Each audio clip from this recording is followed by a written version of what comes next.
Number 1. Summer Smith was only 18 years old when she was found murdered in Lake Stevens, Washington during January 2015. The teen had last spoken to her family members on November 19, 2014. Months before that, Summer left her hometown of Las Vegas to move to Washington.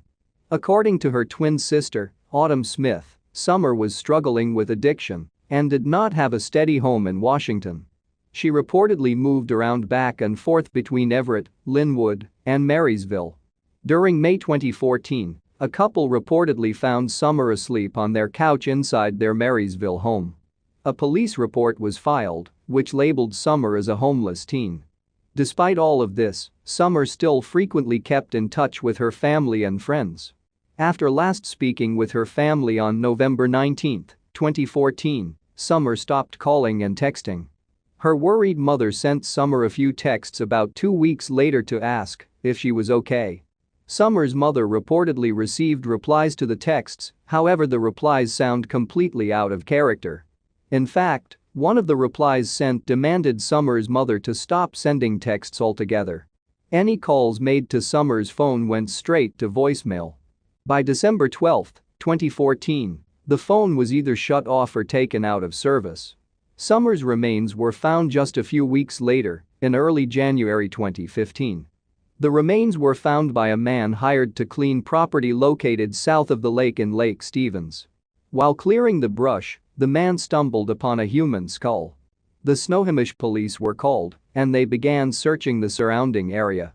After scouring through over 30 acres, investigators found a trash bag with clothing items and paperwork that belonged to Summer. The bag also contained blood-stained bedding, a knife with a broken blade, and screwdrivers. The human skull was positively identified as that of Summer Smith shortly after its discovery. Summer's death was classified as a homicide. The discovery of Summer's remains leaves many questions unanswered for Summer's family members. Evidence suggests that Summer had already died by the time Summer's mother reached out to her via text. That means that it was somebody other than Summer who replied to the texts from her mother. Additionally, Summer had been staying in various areas after moving to Washington, however she reportedly did not have any known ties to the Lake Stevens area where she was found.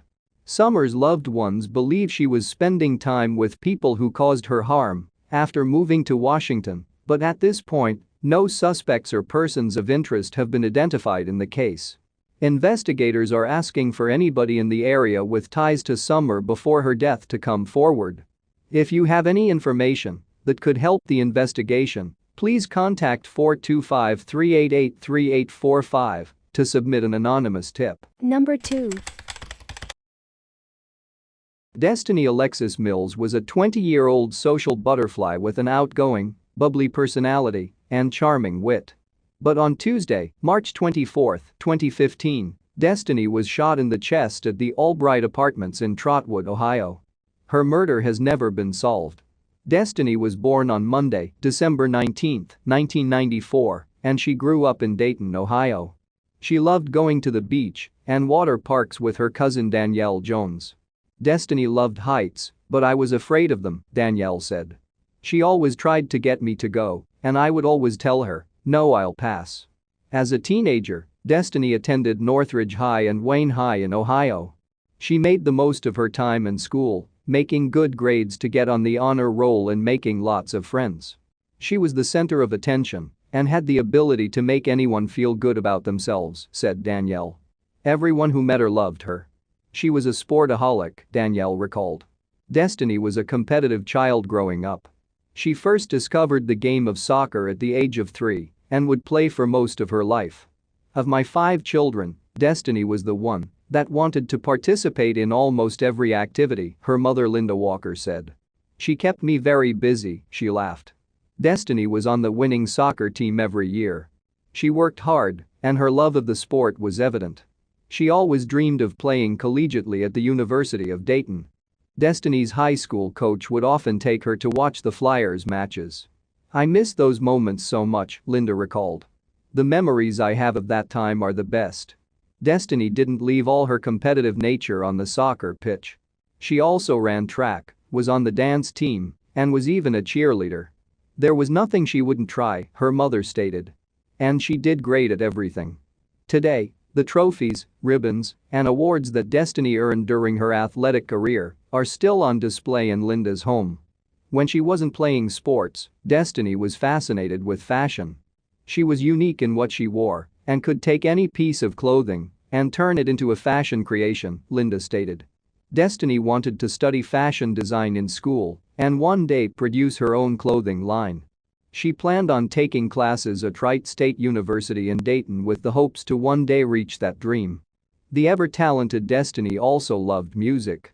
She would often write songs during her downtime. She would write songs about anything, Linda recalled. Destiny found much joy in writing music in all genres, from rap to love songs. On March 24, 2015, Destiny and her boyfriend were hosting a party at their apartment. Visitors came and went throughout the day. But at some point during the night, someone approached the front door and opened fire. Destiny was struck in the chest. Around 1 o'clock in the morning, Linda discovered a strange message. Destiny's boyfriend messaged me on Facebook saying that Destiny had been shot, she said. Frantic, she immediately tried locating her daughter but couldn't. Finally, she learned that Destiny was at the hospital. But it was too late. By the time Linda arrived, Destiny had died. I was numb, she said, recalling the moment she saw her daughter's lifeless body in the emergency room. Danielle recalls standing in shock after learning that Destiny had been killed. I kinda remember losing it for a second. I punched a wall and I just dropped, she recalled. I remember showing up at my mom's house and it's kind of blank in between. Destiny's death changed her family forever. I don't even celebrate Christmas anymore, her mother stated. Destiny always loved celebrating during the holiday seasons. On the anniversary of her death, and on December 19, Destiny's birthday, the family comes together. They remember her by sending off balloons into the sky to remember the beautiful soul that Destiny was. The family wants justice for Destiny. But we've always thought, when are we going to get justice? Are we going to have to wait till we're all dead to talk to her? Danielle said. If Destiny were here today, her family thinks she would have kids. She always wanted kids, Danielle said. She wanted boys, specifically. She always wanted a boy. The time since Destiny's death has been difficult on those who knew her. Destiny's friends continue to post on social media about missing her, Linda said. But more lives have unfortunately been lost in their area. There have been so many lives lost since her death, Linda said. These are people that Destiny knew from school or around the neighborhood. The loss of life has become the norm. And Linda doesn't want any of their memories to be forgotten. As years have passed, people tend to move on and forget about loved ones, she said. Linda continues to keep Destiny's Facebook profile alive, posting from time to time. I just want everyone to know that she did exist. If you have any information on the unsolved murder of Destiny Mills, please call the Trotwood Police Department at 937-854-7200. Number 3. It's a message to the killer of Elizabeth Salgado. It comes from her family, and it's an effort to end 5 years of an unsolved murder in Utah County. Salgado disappeared in 2015. She had just arrived in Provo from Mexico and was attending a language school. 18 days, 2 weekends was all the time she spent in Provo before vanishing. It wasn't until 2018 when the remains of her body were found in a remote area in Hobble Creek Canyon in Utah County. We want the person who killed, or the persons who killed my niece Elizabeth, to know that we are very active, said her uncle Rosenberg Salgado. They've released a letter through social media to the killer. In the letter written by the family's private investigator, they are urging the person responsible for her murder to end this mystery. If you have any remorse for Elizabeth's death, come forward now, wrote Jason Jensen, the family's private investigator. Turn yourself in. Jensen wrote there may be mitigating circumstances that caused the murder and those should be brought forward by the person involved.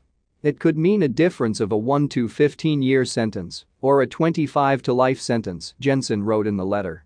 He wrote that it is a one-time offer because once an arrest is made, lesser charges will be difficult to achieve. We just want to make sure that we send a message to whoever is responsible for my niece Elizabeth Elena Laguna Salgado to come forward," said Rosenberg Salgado. The family's private investigator has been reviewing a 2017 episode produced by Investigation Discovery. At the time it focused on her disappearance because her body had not been found. In the episode, there's mention of young men showing romantic interest in her. "There were definitely a few guys that tried to talk to her as much as they could," said friend Mackie Smith in the episode. "She's a very humble individual. She just felt flattered that these quote-unquote American boys were wanting to talk to her." Her mother said Elizabeth told her about these young men and their advances, but would not date anyone. Her mother said she wanted to concentrate on her studies and work. "That means they wanted to date her," said Jensen. "They wanted to socialize with her, and who knows, maybe somebody didn't take her rejection very well." Jensen learned students and instructors at the language school she attends were cleared by police, but was unsure if church friends were. 18 days is not very much time to know anyone outside her church, school and the place she lived, said Jensen. She disappeared in broad daylight. Provo police didn't find anyone who saw anything unusual on the busy street where she's known to walk home. Jensen believes Salgado knew her abductor. That's why church members need to be questioned. They may be completely innocent of any wrongdoing, but until they're actually interviewed and offer up their alibis for the time she went missing, we don't know, he said. He's asking the public if anyone noticed anything unusual from Elizabeth's church friends. Did they have any injuries like scratches, he said. Did they suddenly leave the area? He also obtained information about how Elizabeth's body was placed in the shallow grave. When he left her in Hobble Creek Canyon, he laid her out in a sleep-like position, Jensen said. He said it is similar to the Sleeping Beauty fairy tale. Oftentimes, Jensen said, a killer will just dispose of a body on the side of the road or hide it. But he said that doesn't appear to what happened with Salgado. If they had feelings for the deceased or can't have their last impression of that person in a state of disarray, they will lay them out and treat them with either respect or show compassion. Jensen also said he found a penny at Salgado's burial site. It was in the shallow grave. He said the Utah Cold Case Coalition plans to test it for DNA once their lab is opened in May. In addition, authorities also found forensic evidence and are awaiting DNA results. And the letter is a one-time offer because, for the family, it's only a matter of time. Basically, the letter is to let them know, whoever did this, that we are getting very close and just give up and just come forward, said Salgado, Elizabeth's uncle. A spokesman for the Utah County Sheriff's Office said they could not comment about who has and hasn't been interviewed, but Sergeant Spencer Cannon offered this insight in a text to ABC4. Dozens and dozens of people have been interviewed, and some of them knew Elizabeth through her involvement with the LDS Church. Most of those interviewed were done by Provo PD detectives. But many of them have also been re-interviewed after Elizabeth's body was found. But many were also interviewed multiple times by Provo PD prior to the discovery of Elizabeth's body. And still, some more have been interviewed who were not interviewed by Provo PD, but by our detectives. Names that came up in one way or another after Elizabeth's body was discovered. As for this Mackie Smith staying sick, that many young males wanting to ask her out, that would not be earth-shattering news. Elizabeth was a beautiful young woman. In the LDS community and attending an LDS ward, I would be more shocked if many young men didn't want to go out with her. A man wanting to go out with a woman is not terribly unusual. Of course, we look for those who might have wanted to go out with her and who might have something unusual about them to cause a stronger focus on them. But nothing like that, as you know, has led us to ID a solid suspect.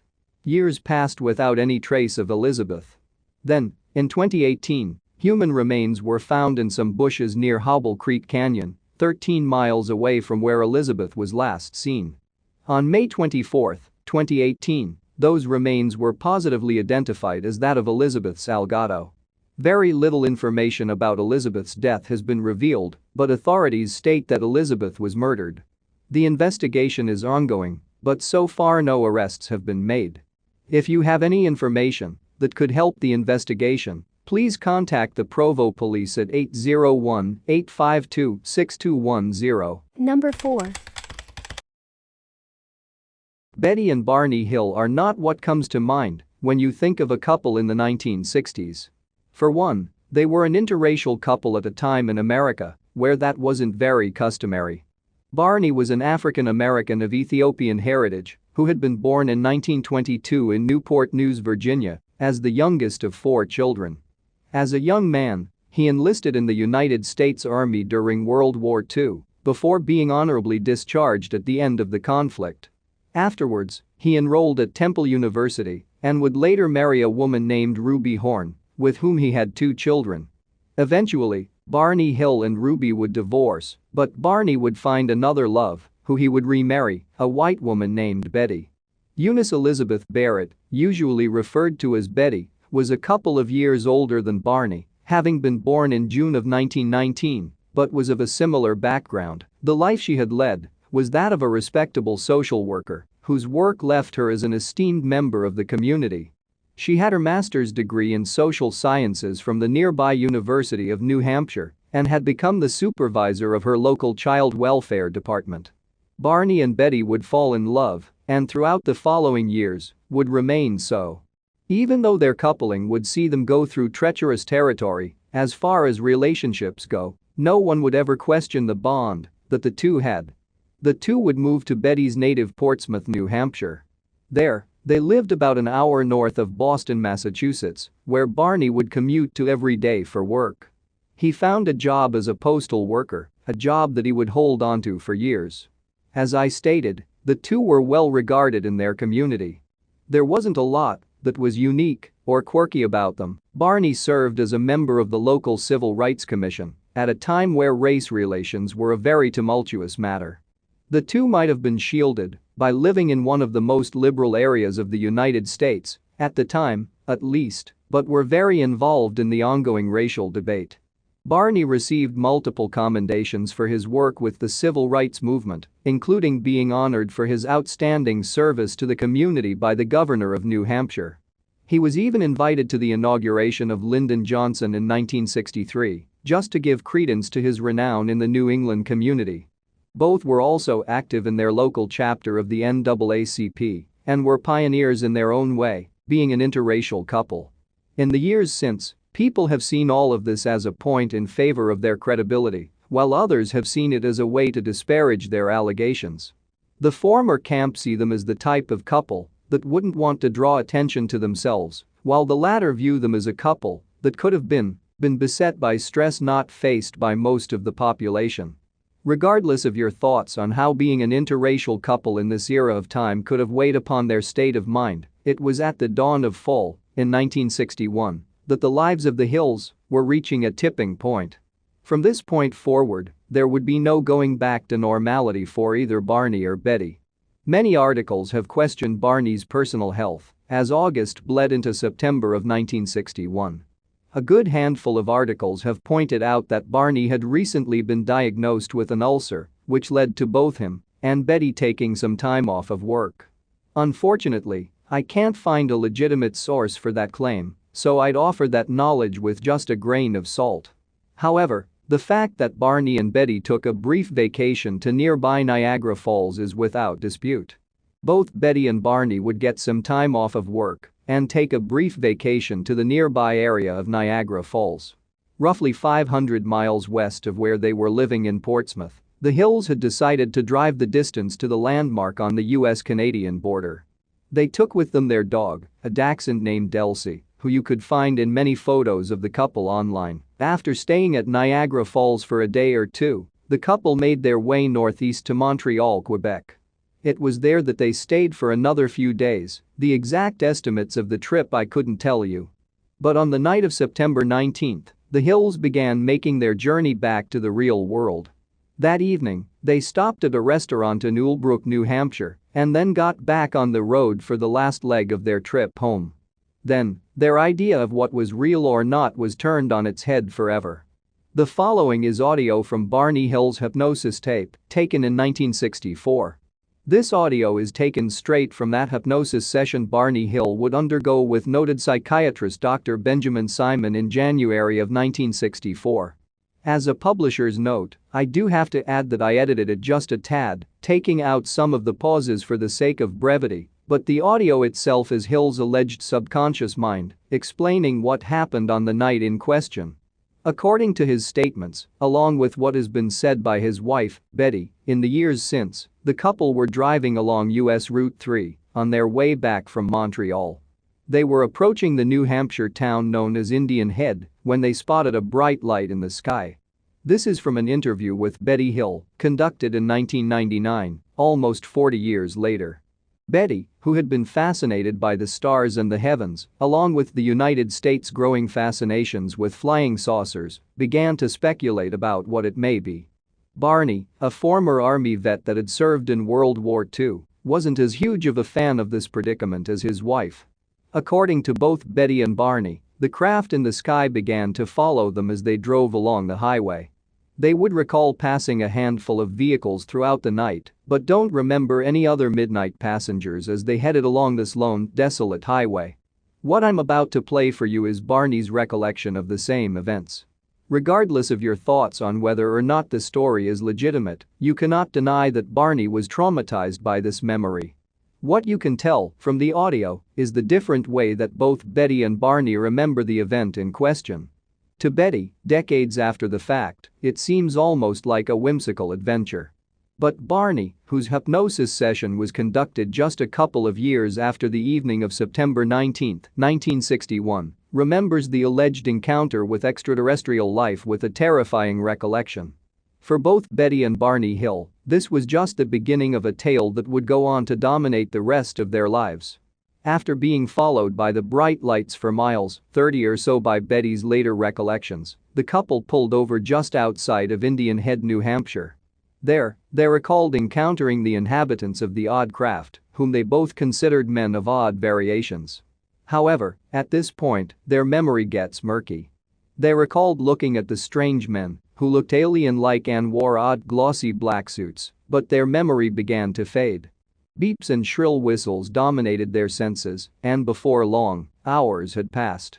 The couple were roughly 35 miles south of Indian Head, which had brought them closer to home, but had no idea how they had traveled the distance. What they would find is that Betty's dress had a tear on it, and the binoculars that Barney had been holding when he encountered the odd men had been ripped from his hand, the binding torn. Apparently, both of their watches had stopped working entirely, and Betty couldn't find the blue earrings that she had been wearing. The Hills themselves felt fine, including their dog Delcy, just hazy in what had happened to them. As they came back to themselves, the buzzing sound that had consumed them upon seeing the alien creatures faded away. They continued their venture home in relative silence and unease. Both Barney and Betty believed that something had happened to them, but they couldn't point their finger on exactly what that was. They both felt dirty and gross. When they pulled into their Portsmouth home, it was close to 5 o'clock in the morning, and there was apparently a large chunk of the evening and early morning that was now absent, having been totally vacated by their memory. They decided that the items they had had with them in the car should remain on the back porch for a few days because Barney, the Army vet, was oddly worried about radiation poisoning.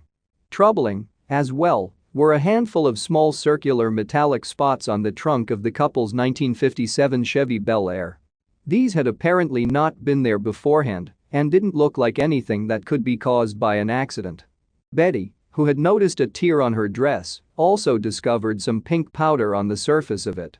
She apparently threw the dress away, but would dig it out of the trash within a few days, thinking it provided a clue. The two would go on to take long, extensive showers. Barney recalled that he felt compelled to examine himself in the bathroom, particularly his genitals. Before they could fall asleep, the couple felt compelled to discuss what they had seen and made some crude drawings to try and demonstrate what their memory allowed. Fruitless, their memory not returning to them in any productive way, the two decided to go to bed. The sun was now rising on the last day of summer, so both Betty and Barney laid down in their bed, feeling unsure of whether they were both collectively losing their minds. That afternoon, after waking up, Betty decided to call her sister, Janet. You see, this wasn't the first time that a member of Betty's family had claimed to have encountered a UFO. Janet had claimed to have seen one a few years beforehand, back in 1957, although the specific circumstances of that sighting aren't known publicly. Janet referred Betty to the nearby Peace Air Force Base. Betty reluctantly followed up on her sister's advice, placing a call to the Strategic Air Command at the installation. She apparently told an investigator about the sighting of the strange craft and then received a more earnest call back the next day from Major Paul W. Henderson, who would take the official statement from the couple. They withheld some of their outlandish thoughts, such as perhaps seeing strange, alien-like men, but reported what they had seen with the craft, the shape, how it moved, etc. Apparently, during this conversation, Major Henderson informed the Hills about an observation the Peace Air Base radar had picked up at approximately 2:14 in the morning. Now, this has never been confirmed by anyone involved in the military, so take it with a grain of salt, but this would roughly fit in with the timeline that the Hills would establish over the next few years. Henderson would spend the next few days with the report he was working on, full of the information that the Hills had given him. He would file the report on September 26, 4 days after his conversation with Betty and Barney. The conclusion that he would reach was that the couple had misidentified the planet Jupiter or seen some type of optical illusion caused by the planet, which was very visible on the night in question. However, this report would be forwarded to Project Blue Book, the United States government's organizational response to the UFO sightings that had been cropping up since the late 1940s. During the conversation with her sister Janet on September 21, Betty was told to check the small circular spots left behind on their vehicle's trunk. Janet recommended bringing a compass out and see how it reacted to the spots. According to both Betty and Barney, the compass would react dramatically when brought in close to the metallic spots. Apparently, the compass would begin to spin chaotically when brought close to the spots but would drop back to normality when taken just inches away. To Barney, this was a sign that something was off. To Betty, though, this was a sign that what had happened to them was extraordinary and perhaps even out of this world. Within the next few days, Betty began to investigate UFOs on her own time.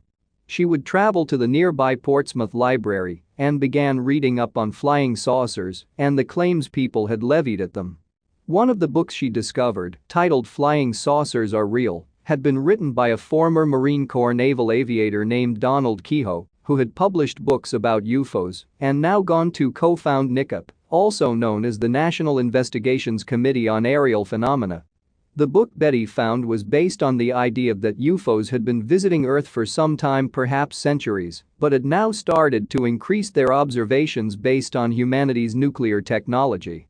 The book itself was marinated in Cold War suspicions, but held on to the belief that the United States government, or at least the leaders of the government, were aware of UFO visitations and had been actively suppressing that knowledge. The book apparently whirled Betty into a frenzy. On the same day that Major Paul Henderson was filing his report, claiming that the Hills had simply seen an illusion of sorts, Betty was writing a letter of her own. Sent to Donald Kehoe himself, who was now the leader of NICAP, a civilian nonprofit organization aimed at bringing to light claims of UFO activity, extraterrestrial and otherwise. The letter detailed everything that Betty and Barney could remember. This also included Barney's claims of seeing man-like beings aboard the strange aircraft and noted that the couple were thinking of seeing a hypnotist to unearth any sort of mental blocks. The letter itself was mailed to Donald Kehoe, but was soon passed into the hands of a man named Walter N. Webb. From there, the story just keeps growing and growing and growing. Over the next couple of weeks, the Hills began to settle back into their regular lives. Both Barney and Betty began to work again, but then Betty began to be plagued by dreams. These dreams apparently bordered on nightmares, but included details that she claimed to remember in sharp, succinct detail. For 5 nights, she had these dreams. These were dreams of her and Barney being stopped by a group of beings who took them from their car and began guiding them towards a type of spacecraft hidden in the nearby woods. Then, the dreams began to include alleged memories of experiments performed on Betty and Barney Hill.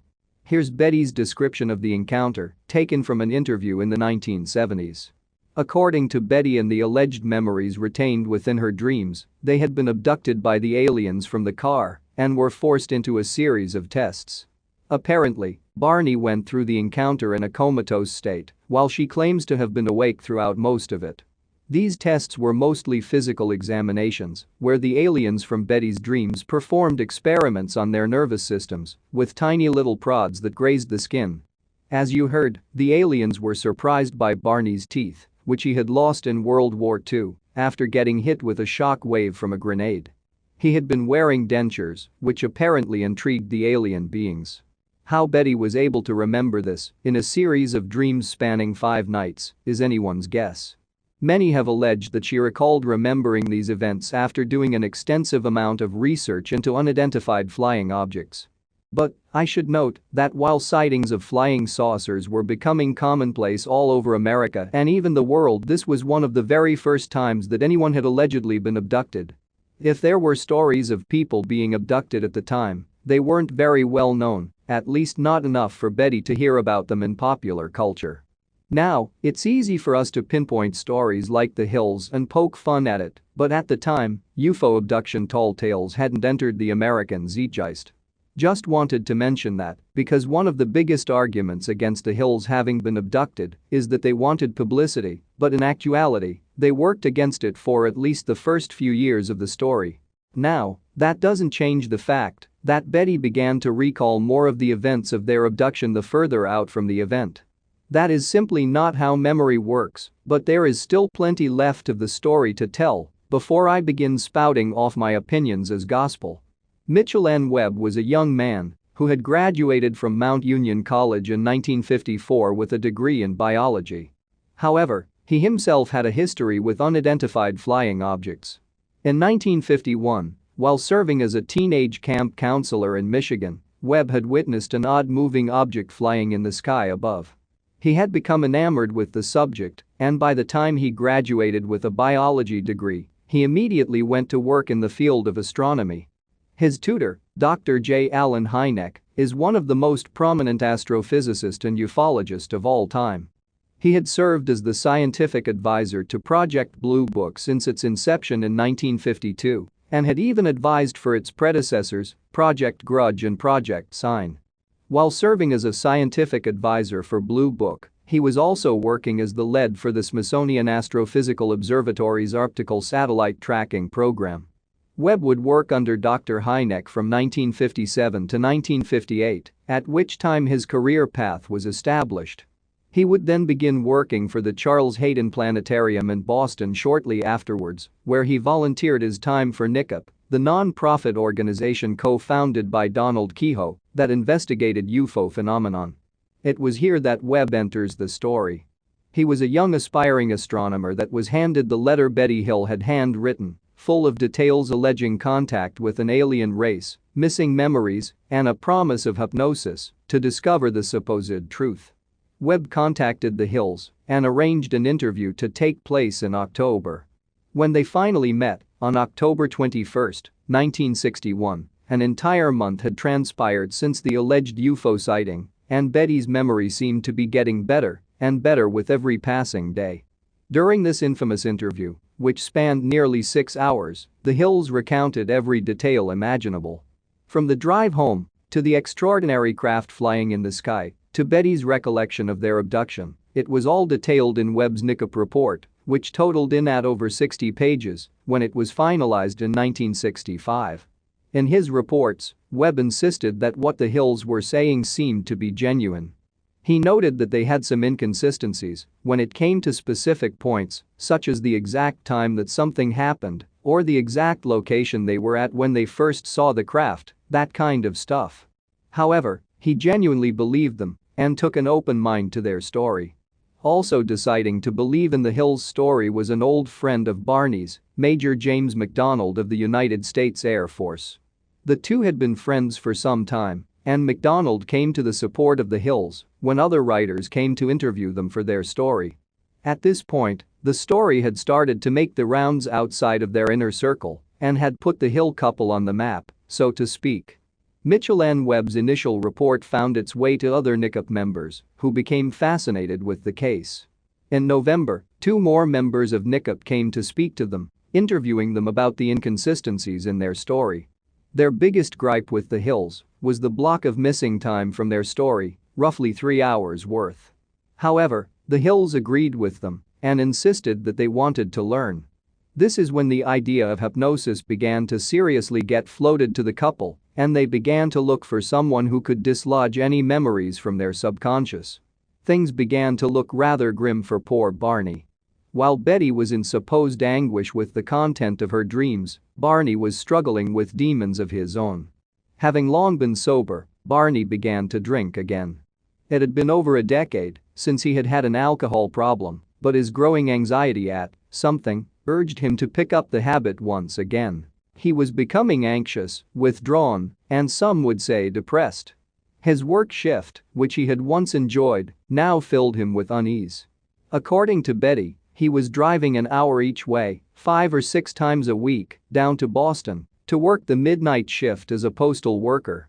After going through such an incredible affair while driving at night, I'm sure this commute didn't do him any favors. Then, things took an odd turn just a few months after the supposed abduction. He began to develop a ring of warts around his genital region, which would require 3 minor operations to do away with. Many have theorized that, if he was experimented on, that this was some kind of side effect, but others have theorized that it was entirely psychosomatic in origin. And if that wasn't enough, health issues began to plague the man. At this point in time, he was definitely dealing with an ulcer and developed high blood pressure in the months after September of 1961. Needless to say, it surprises no one that Barney was forced into therapy to help cope with his ever-growing list of issues. As he began to divulge his issues to his therapists, the topic of hypnosis kept surfacing, with Barney hesitant to engage in the activity due to his own insecurity. He was afraid of what may lie behind that door, so he chose not to open it. Things appeared normal on the outside. Barney remained active in his local NAACP chapter and in the governor of New Hampshire's Civil Rights Commission, and in 1963, he was invited to attend the inauguration of President Lyndon B. Johnson. But as the months began to turn into years, he eventually couldn't hold back the tide of his trauma anymore. In 1964, he and Betty began to visit Dr. Benjamin Simon, the psychiatrist who recorded the audio sessions you heard at the beginning of the episode. Between 1962 and 1964, Betty had become more and more sure of her recollection of events. After her dreams had disappeared after roughly 1 week, she had used journals and hand-drawn photos to piece together what she could remember and timelined it into the common recollection we know today. The multiple sessions that the Hills undertook with Dr. Simon proved fruitful, if only for Barney finally talking about what he believed happened on the night in question. In a deep state of hypnosis, Barney began to tell the story as he remembered it. Regardless of your thoughts on whether or not this was a true story, you cannot deny that Barney was traumatized by something. Between his testimony under hypnosis, his compounding health issues, and his reliance on substance abuse to cope with his problems, something was deeply unsettled within him. His description of the encounter with the strange craft in the sky and the inhabitants of it roughly fit in with Betty's description. They had been driving along the highway when they noticed the light, and it followed them for some time. Then, they decided to get out and take a look, at which point the craft started showing an interest in them. From there, they got back in the car and decided to drive away, but then faced a blank memory and no recollection. The audio tapes made widely available of Barney under hypnosis with Dr. Benjamin Simon don't go into extensive detail about what happened after this first encounter with the alien beings. But in the decades since, Betty went on the record multiple times to tell the story of what happened aboard that alien craft. Barney showed a great deal of distress during his hypnosis sessions, as you heard. But Betty seems to recall this encounter with the alien beings as a jovial one, like a pair of friends she hadn't seen in some time and remembers fondly. However, I do think that it is important to note the differences that both Betty and Barney had in their recollection of the alien beings. This is perhaps one of the biggest marks against the pair in terms of their testimony of the events that occurred. Here is Barney's original description of the alien beings, which he described as being very familiar to his past. Barney describes the beings as looking a lot like humans, wearing uniforms that were close to that of Nazis, black and sleek. As you heard, He even describes one of the figures as wearing a scarf, which isn't an item normally attributed to alien sightings. And, as far as his description of the alien beings is concerned, he describes them as having very small, slanted eyes. In this hypnosis audio tape, he also goes on, at length, about how they communicated telepathically. Both of these go directly at odds with Betty's own description of the alien beings, which transformed over the years. I would be remiss if I went without mentioning the potential outside influences on both Betty and Barney Hill's version of events. Up until this point, in 1964, their story hadn't yet become widely known outside of their social circle. They had been struggling with events but hadn't started to receive widespread fame because of their claims. In March of 1963, roughly a year and a half after their alleged encounter, they had spoken to their church about their claims in an effort to find peace in religion. But, unfortunately, we don't know all that was said, or whether these discussions of theirs included any mention of being abducted, or even personally encountering the alien beings. Over the next few months, they would give some little lectures on what had happened to them, but remained relatively quiet about their claims. And, as such, very little record can be found of their claims before this time. So we can't verify that any of the memories discovered during these hypnosis sessions weren't influenced by outside sources. In January and February of 1964, roughly the same exact time as Betty and Barney began undergoing hypnosis with Dr. Benjamin Simon, 2 episodes of television aired. One was an episode of The Twilight Zone titled Black Leather Jackets, and the other an episode of Outer Limits, titled The Bolero Shield. Both television episodes featured a storyline involving aliens encountering humans in gentle, friendly ways and included imagery that may have made its way into Betty and Barney's imagination.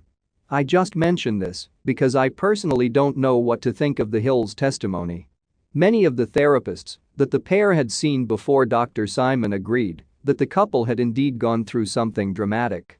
Apparently, Barney's trauma at the events that occurred on September 21, 1961, paired with his substance abuse and subsequent health issues, put any matter of that to bed. Something happened on the night in question, it's just hard to parse if any of it was extraterrestrial in nature. It's also important to note that Barney's description of the aliens, which he describes as looking like Nazis, might be compounded by his lingering PTSD. While I don't know the specifics of his wartime records, he did serve in World War II and suffered an injury at the hands of a grenade, which required him to get dentures at an early age. Perhaps his memory of this encounter with alien beings triggered the part of his brain that was dealing with some severe undealt with trauma. However, I would like to include one last piece of audio of Barney, taken under hypnosis, just to showcase that, while he was hiding some trauma, he was deeply in love with Betty and considered himself a happy individual. And while he was unsettled with what happened on the night in question, he wasn't a scarred individual hiding some deeper secret. While I talk mostly about Barney's hypnosis session, it's also true that Betty herself went through the same hypnosis therapy with Dr. Benjamin Simon. Apparently, her hypnosis was just as productive and emotional, with several sessions having to be cut short because of her fragile state at the end. Whenever Dr. Simon would broach the subject of her capture and abduction, she would begin to cry, which stands at clear contrast with how she has approached the matter in the years since. Betty's hypnosis sessions were very similar to the dreams she had had a few years beforehand, but filled in a lot of details, such as her description of the aliens, their craft, etc. However, one of the most interesting pieces of information was taken from her claim that she saw one of the aliens' maps. This map wasn't like our normal 2D planetary map, but was rather a holographic 3D star map, showcasing where the aliens were from. Now, instead of trying to explain my thoughts on the star map, I'll just turn it over to the master of astronomy himself, Carl Sagan, who covered Betty's claims on his legendary show Cosmos. The map that Betty drew wasn't particularly advanced in any way, but ended up loosely matching up with the Zeta Reticuli system. This anomaly was discovered by elementary school teacher Marjorie Fish in 1968, and her theory would be expanded upon in 1969 when the Gliese catalog was released. Until then, the information about nearby star routes wasn't widely known, so it would have been theoretically impossible for Betty to have known what she did. But like you just heard Carl Sagan say, the lines and dots she put together could have been used on any number of surrounding stars, so it's evidence that doesn't draw much of a conclusion. However, in the years since, the star map has been the closest thing to evidence that what Betty and Barney Hill saw on the night of September 21, 1961 was actually extraterrestrial. After their hypnosis sessions, Dr. Benjamin Simon reached his own professional conclusion. He decided that the couple had gone through a singular psychological aberration inspired by Betty's fantasies. He noted the differences in their accounts as proof of this conclusion, and that while there was perhaps some real trauma behind it, that the story the two had told was something from their imagination. However, through the sessions, Barney had finally grown to accept what had happened. While before, he was prepared to defend his recollection of events and deny any kind of abduction, he had started to make peace with it. Betty, on the other hand, had long since made peace with it and begun to treat the story as we know now, friendly and joyous. The Hills began to return to their regular lives once again. Barney was still working as a postal worker and Betty as a social worker. Over the next year or so, things went back to normality and the two had seemed to move on with their lives. In September of 1965, Mitchell N. Webb finished his full-length report on the Hills. Full of details gleaned from their recorded sessions with Dr. Simon and the testimony that they had given over the years, the report is over 60 pages long and is still available to read online. But on October 25, 1965, they were greeted by the front page of their newspaper, the Boston Traveler. The headline, in big bold letters, read, "UFO Chiller, did they seize couple?" The article was about Betty and Barney, and the information the reporter obtained was taken from audio recorded during one of the Hills' lectures in 1963. Apparently the reporter, John H. Luttrell, had also learned that the couple had gone to seek hypnosis therapy with Dr. Benjamin Simon and even got a hold of the original NICAP reports written by Mitchell N. Webb. Despite their efforts to stay sane in the public eye, the Hills were now celebrities. The day after the Boston Traveler published the story about the Hills, it was picked up by the United Press International, now known as the Associated Press. Now, the story of Betty and Barney was being revealed to people all around the globe, and there was nothing they could do but try and embrace it. Before long, the pair were visited by an author, John G. Fuller, who wanted to write a book about their encounter with alien beings. They agreed to cooperate, as well as Dr. Benjamin Simon, who offered his professional insights. The book, titled The Interrupted Journey, was published in 1966. It details the missing chunk of time that the couple had trouble remembering and turned them into icons among the burgeoning UFO community. Much of the original focus on the couple was pointed on them being an interracial couple. Many have theorized that the stress of being a couple in such a time was what ultimately led to a break from reality and them concocting this story, but even Dr. Simon disagreed with that statement. While the two had been under pressure, it was most likely caused by something traumatic that happened on the evening in question, not by societal pressures. All of their therapists, family, and friends agreed. They were a happy couple that genuinely loved one another and lived in one of the most progressive parts of the country. Over the next few years, their popularity would continue to rise. They became well known for their allegations, and it's what ultimately might have done Barney in. In February of 1969, just 7.5 years after their original sighting, he suffered from a cerebral hemorrhage. Onset by high blood pressure and compounded by his alcoholism, Barney Hill passed away at the young age of 46, leaving behind 2 children from a prior marriage and making Betty a widow at the age of 48. It's hard to say what kind of impact the fame had upon Barney's health.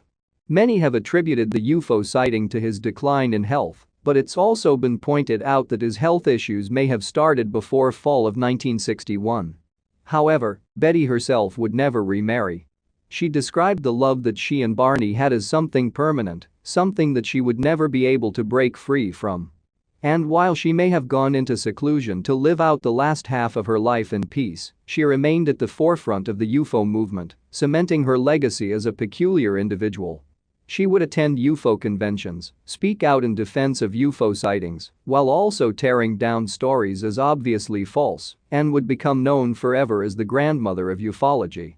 In 1975, the book based upon the Hill's alleged abduction, The Interrupted Journey, would get turned into a television film.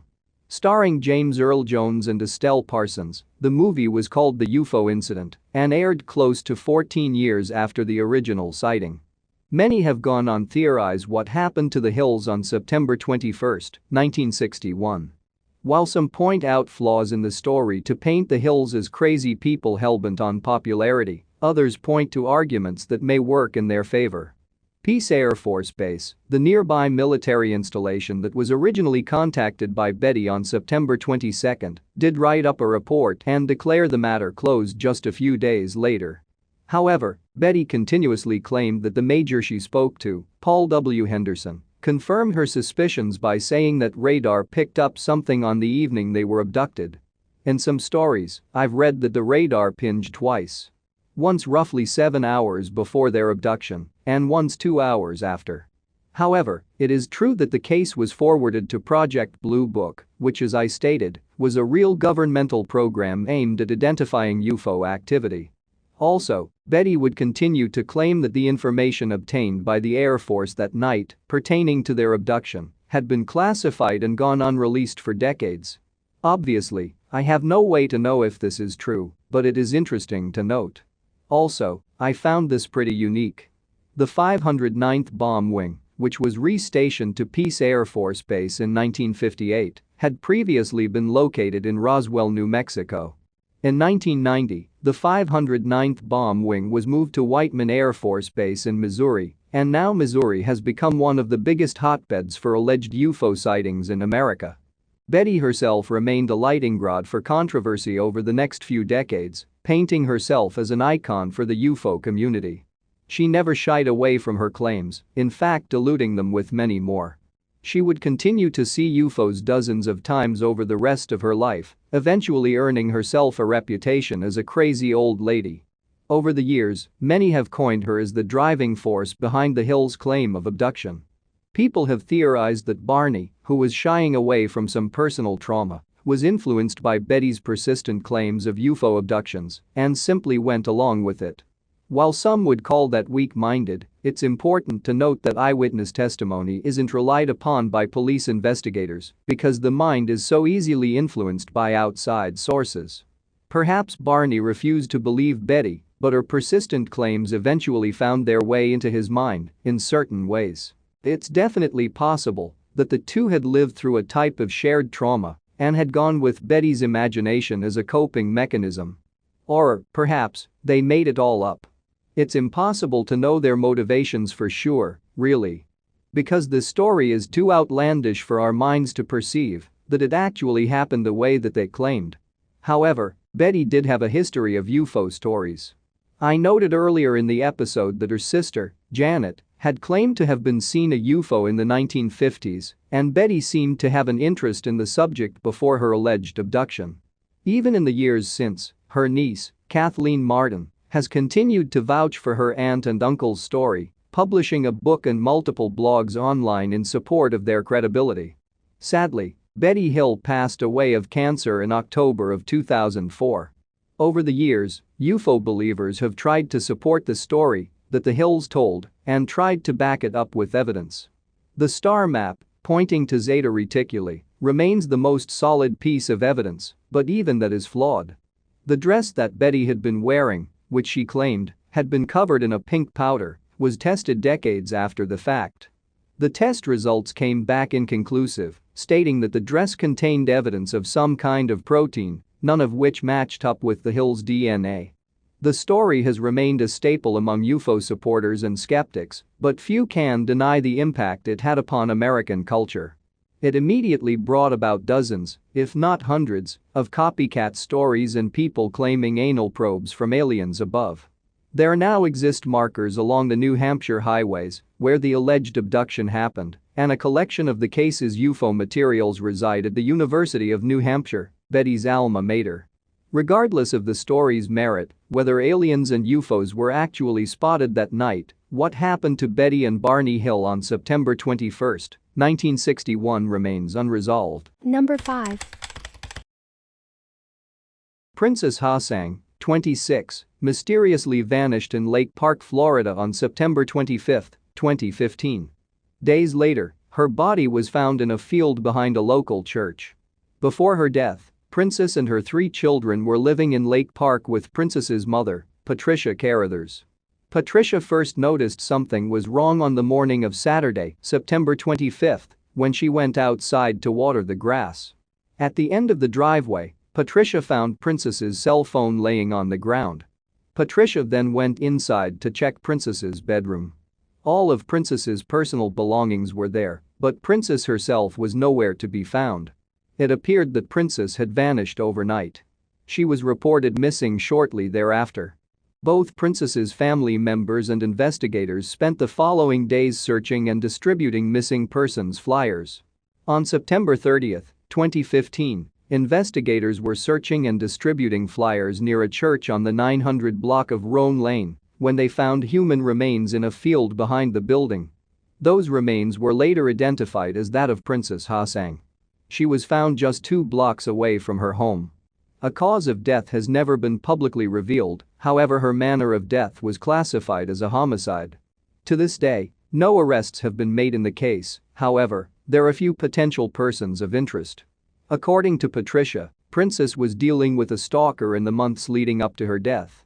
After Patricia found Princess's phone, she noticed that a certain number called Princess numerous times. Patricia explained to reporters there was a phone number that kept calling her every 5 minutes. And it started at 6:30 Friday night. The last call from that number was at 12:30 Saturday morning. It is believed that Princess vanished from the home shortly after that final phone call. Additionally, there are many documented instances of domestic abuse between Princess and the father of her children. It is unclear if investigators consider him to be a suspect. Princess's case remains open and unsolved. If you have any information that could help the investigation, please call Crime Stoppers at 800-458-TIPS. Number 6. Who murdered Ally Brueger? The young nurse was gunned down in broad daylight on a rural road near Holly. Her parents call her murder an assassination. Ally Brueger's parents can't understand why anyone would want to murder her. For the first time, they're raising questions publicly about someone in Ally's life. And now we're learning new information about her ex-boyfriend and a failed lie detector test. It was a sunny Saturday afternoon when suddenly gunshots shattered the peace of Tiny Rose Township. Those shots ripped apart the lives of Nikki and Franz Brueger. What's going to take the place of your daughter, your only child? Nothing, Nikki Brueger told 7 investigator Heather Catallo. On July 30, 2016, Alexandra Ally Brueger was in the middle of her daily 10-mile run when someone murdered her. It's happened on Fish Lake Road near Holly, which was part of Ally's regular running route. Why, they're asked Franz Brueger, it's impossible that something like this could happen. Michigan State Police say they found 4 shotgun casings at the scene. Only one of those shots hit Ally. She was shot in the back, presumably as she was trying to run away from her killer. We're both heartbroken. That never stops. It's unrelenting. The circumstances surrounding her murder are unrelenting because there's no answers, said Nikki. Nikki and Franz say Ally had no enemies. She loved animals and planned to get her PhD in poetry.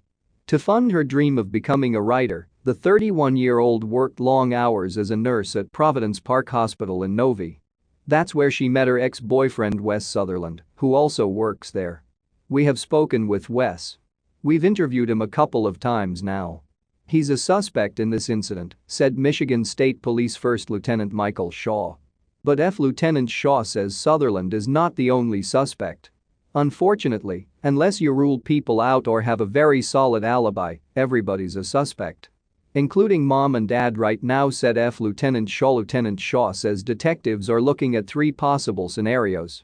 The murder was totally random, or possibly Ally got into a road rage situation and the driver fired shots, perhaps only intending to scare her, or the killer was someone she knew.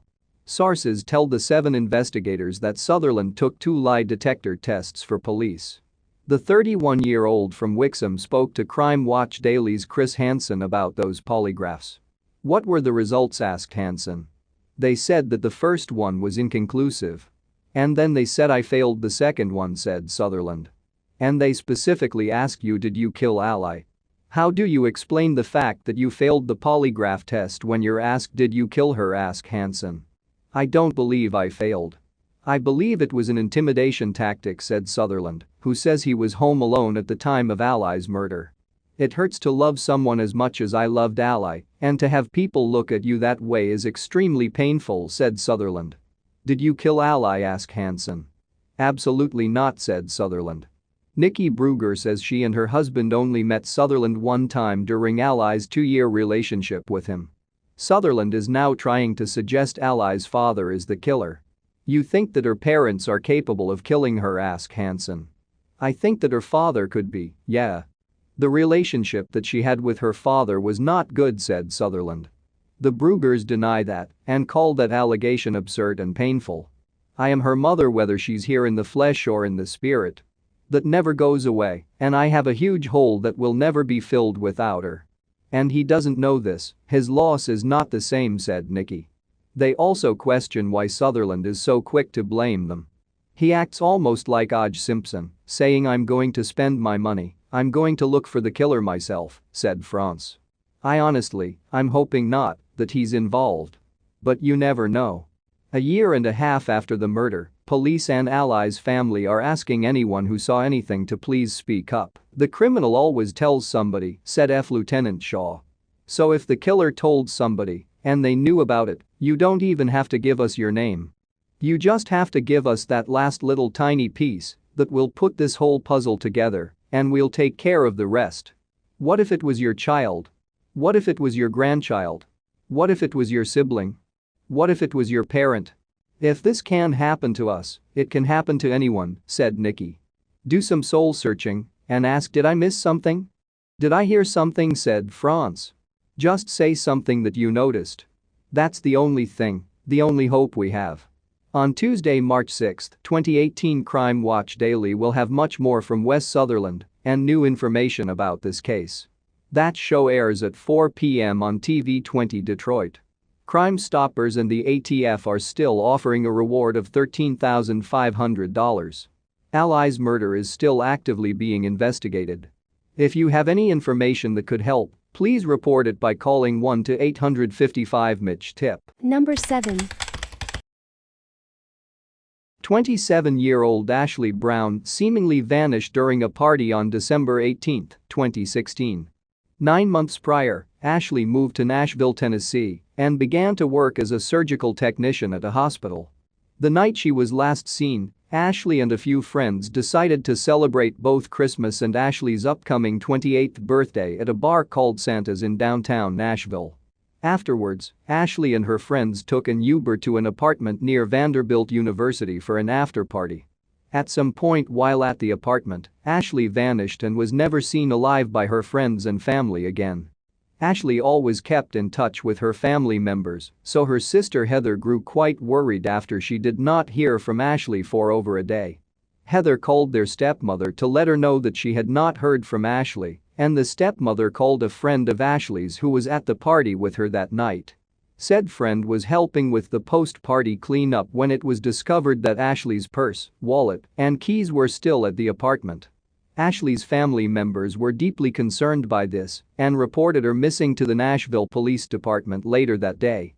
When Ashley still did not show up for work the following morning, her family was sure that something had gone wrong. Unfortunately, the family's instincts were correct. Just 4 days later, Ashley's body was found at a trash facility 5 miles away from the apartment where she was last seen. An autopsy was performed, which was initially inconclusive. However, a second autopsy revealed that Ashley had been brutally murdered. Her cause of death was strangulation and blunt force trauma. Ashley's family members suspect that somebody who was at the party knows exactly what happened to Ashley. Unfortunately, Ashley's family has been unable to speak to any of the partygoers that night. According to Ashley's brother Trevor, they planned to meet with the resident of the apartment, but she backed out at the last minute, claiming that she was not comfortable meeting without the police present. Police, on the other hand, have interviewed the partygoers from that night but have not made any arrests or announced any suspects in the case. Just 2 months later, 22-year-old Tiffany Ferguson was found dead in her apartment located 3 miles away from where Ashley was found. Tiffany was a nurse and worked at the same hospital as Ashley. Due to this, police thought that it was possible the two cases were connected. Police eventually arrested a 24-year-old drifter named Christopher McLawhorn for Tiffany's murder after he was caught on surveillance camera exiting Tiffany's apartment after the murder occurred.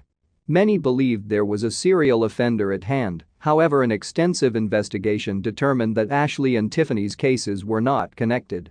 Ashley's murder remains unsolved today.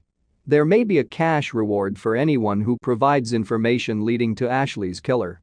If you have any information that could help the case, please contact Nashville Crime Stoppers at 615-742-7463.